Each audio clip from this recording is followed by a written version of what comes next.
उनका अब इस रिएक्शन में हम पढ़ने जा रहे हैं। नेक्स्ट रिएक्शन है, नेक्स्ट वीडियो है ये, सॉरी। हम बताने जा रहे हैं कि अभिक्रिया अवशोषित तथा उत्सर्जित ऊष्मा को भी समीकरण में प्रदर्शित कर सकते हैं हम। A plus B is equal to C plus 0 kilo calorie, या क्यों किलो कैलोरी आप इसको मानेंगे, तो ये यदि तीर के निशान के नोक की तरफ प्लस करके जोड़ी गई है तो हम क्या लिखेंगे इसको, A plus B is equal to C. ये इसमें तुम्हारी समझ में नहीं आएगी, मैं इसको ऐसे थोड़ा सा एक्सप्लेन कर देता हूँ जिससे कि आप लोगों के लिए ये इजी हो जाए। क्या कि यदि कोई अभिक्रिया है, ऊष्मा अक्षेपी अभिक्रिया की बात करते हैं। कैसी? ऊष्मा अक्षेपी अभिक्रिया, तो हम क्या करेंगे, इसको A plus B is equal to C plus Q kilo calorie, है ना। अब आप इस रिएक्शन को ऐसे भी लिख सकते हैं, अगर प्लस में आ रही है ना इधर, तो इसका मतलब इसमें एनर्जी प्रोड्यूस हो रही है, ऊष्मा उत्पन्न हो रही है, और वो यहाँ से निकलकर एटमॉस्फेयर में चली जाएगी। ये तो रिएक्शन है, रिएक्शन के दौरान उत्पन्न हुई ऊष्मा है ना, और फिर ये एटमॉस्फेयर में मिल जाएगी, तो मतलब ऊष्मा का उत्सर्जन हो रहा है। तो हम कैसे कर सकते हैं इसको, तो मतलब मेन रिएक्शन जो है जिस पात्र के अंदर हो रही है उसमें से तो निकल के एटमॉस्फेयर में चली जाएगी ना। तो इसका मतलब जैसे ये पात्र है आपका कोई, इस पात्र में आप ये अभिक्रिया करा रहे हैं, तो इसमें से तो ये निकल के एटमॉस्फेयर में चलेगी, तो इसके अंदर तो कमी होगी ना। तो इसकी जो कुल ऊष्मा है, कुल ऊष्मा को हम डेल्टा एच से प्रदर्शित करते हैं। कैसे कि A plus B equal to C और डेल्टा एच बराबर माइनस क्यों किलो कैलोरी। मतलब कि ये जो एनर्जी निकल के चली गई है, तो इस पात्र की यदि हम एनर्जी देखेंगे तो माइनस किलो कैलोरी करके हम अलग दिखा देंगे। तो माइनस हो रहा है तो मतलब ऊष्मा का उत्सर्जन हो रहा है। अब यदि बात करते हैं ऊष्मा शोषी अभिक्रिया की, ऊष्मा शोषी अभिक्रिया, ऊष्मा शोषी अभिक्रियाएं वे होती हैं, एंडोथर्मिक रिएक्शन बोलते हैं इनको इंग्लिश में। और इसका मतलब भी क्या होता है, आपने हाई स्कूल में भी ये पढ़ा होगा कि में रासायनिक अभिक्रियाएं जिनमें अभिक्रिया के दौरान ऊष्मा का अवशोषण किया जाता है, वे ऊष्मा शोषी अभिक्रियाएं होती हैं। वे कैसी लिखी जाती हैं, जस्ट इसके अपोजिट लिखनी है। क्या? A plus B equal to C, यहाँ प्लस की जगह क्या कर दोगे, माइनस क्यों किलो कैलोरी। तो अगर माइनस क्यों किलो कैलोरी आप लिख रहे हैं तो इसका मतलब अभिक्रिया के दौरान जो ऊष्मा बन रही है उसमें कमी हो रही है, और उस कमी की पूर्ति, अगर इसमें कमी हो रही है तो अभिक्रिया तो होने की नहीं। तो हम क्या करेंगे, इसको बाहर एटमॉस्फेयर से गर्म करके ऊष्मा देनी पड़ेगी इस अभिक्रिया को कराने के लिए। तो इसकी जो अंदर की एनर्जी है पात्र के अंदर की, तो उसमें तो प्लस होगा ना, हीट का एब्जॉर्बेशन हो रहा है। तो जो हीट फिलहाल है और हीट लेने के बाद इस ऊर्जा में तो वृद्धि होगी, कमी थोड़ा ही होगी। तो इसका मतलब हम इस रिएक्शन को A plus B equal to C और delta H equal to plus Q kilo calorie आप लिखेंगे। बताओ इतनी बात समझ में आई है क्या, कोई दिक्कत तो नहीं है। फिर हम क्या करेंगे, नेक्स्ट लिखेंगे यहाँ पर, क्या देखो क्या लिखेंगे, इस अभिक्रिया में A तथा B हैं तथा इनके मोलों की संख्या क्रम से स्मॉल a और स्मॉल b है। कोई अभिक्रिया है ये और इसके मोलों की संख्या स्मॉल a और स्मॉल b है। ठीक इसी प्रकार अभिक्रिया में बने उत्पाद पदार्थ C व D हैं जिनके मोलों की संख्या क्रम से है स्मॉल c और स्मॉल d है, जिसको अभिक्रिया में इस प्रकार से प्रदर्शित किया जा सकता है। माना कोई रिएक्शन है आप लोगों के पास में, रिएक्शन है capital A plus capital B equal to capital C plus capital D।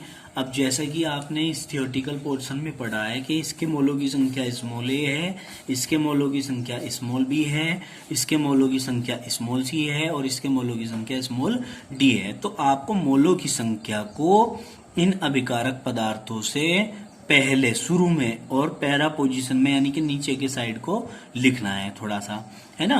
तो ये जो आपको प्राप्त हुए हैं ये मोलों की संख्या, और ये जो बड़े कैपिटल रूप में लिखे हुए हैं ये अभिकारक पदार्थों की संख्या।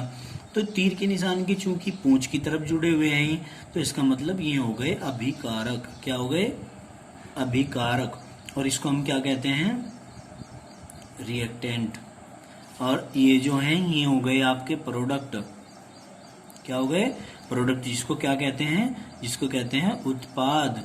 क्लियर हो गई बात? ये आपका यहाँ तक का क्लियर हो जाता है। It is very simple portion of this chemistry syllabus in your class, है ना। अब देखिए नेक्स्ट क्वेश्चन आता है आपके पास, जैसा कि एक क्वेश्चन हमने पहले भी किया था उसी का ही ऊपर डिपेंड ये क्वेश्चन है कि कोई यौगिक है जिसका भारात्मक संगठन इस प्रकार है। किस प्रकार है? कि कॉपर 25.46%, सल्फर का 12.82%, ऑक्सीजन का 25.65% और H2O का जो है इसके अंदर 36.07% है।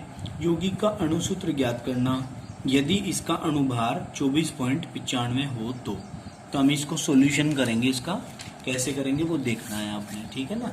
आप बड़े ध्यान से आप लोग अपनी नजरें इसके ऊपर गड़ाएंगे। अब हम इसको अच्छे प्रकार से सोल्व करेंगे क्वेश्चन को। हमें एक टेबल बनानी है। टेबल हमको कैसे बनानी है? जैसे हमने पहले बनाई थी। यहाँ पर तत्व लिखेंगे कि हमारे तत्व हैं। अच्छा, इसके बाद हमने क्या करना है? इसके बाद प्रतिशत मात्रा भी दी हुई है हमारे पास। इसमें देखो, जिसमें प्रतिशत मात्रा दी हुई है उसमें तो खाली आप प्रतिशत मात्रा का ही बना लो, डायरेक्ट लिख दो। और यदि नहीं दी हुई होती तो हमें प्रतिशत मात्रा फिर निकालनी पड़ती है। इस चीज़ को ध्यान रखेंगे। यहाँ पर क्या लिखेंगे? मोल अनुपात लिखेंगे, ठीक है जी। इसके बाद हम क्या लिखेंगे? इसके बाद लिखेंगे हम सरल अनुपात। इसके बाद हम इसमें सरल अनुपात लिखेंगे। ये हमारे टेबल बन जाती है। ये टेबल बनानी है सभी छात्रों को पहले, ठीक है बेटा। अब हमने क्या करना है? इसके बाद हमारे पास तत्व कौन कौन से हैं भाई? सबसे पहले तो कॉपर दिया था। कॉपर की मात्रा कितनी दी थी? 25.40% दी थी। फिर आपको जो है सल्फर दिया था। सल्फर कितना था? 12.82%। फिर आपको ऑक्सीजन दिया था। ऑक्सीजन कितना था? ऑक्सीजन था 25.65%। फिर आपको H2O दिया था। H2O कितना दिया था? H2O दिया था 36.07%, ठीक है। अब आप जो है ना मोल अनुपात निकाल लेंगे। मोल अनुपात निकालने के लिए हमने आपको सबसे पहले बताया था कि 25.46 अपॉन कॉपर का एटॉमिक वेट कितना होता है, मोलिकुलर वेट, वो देख लो।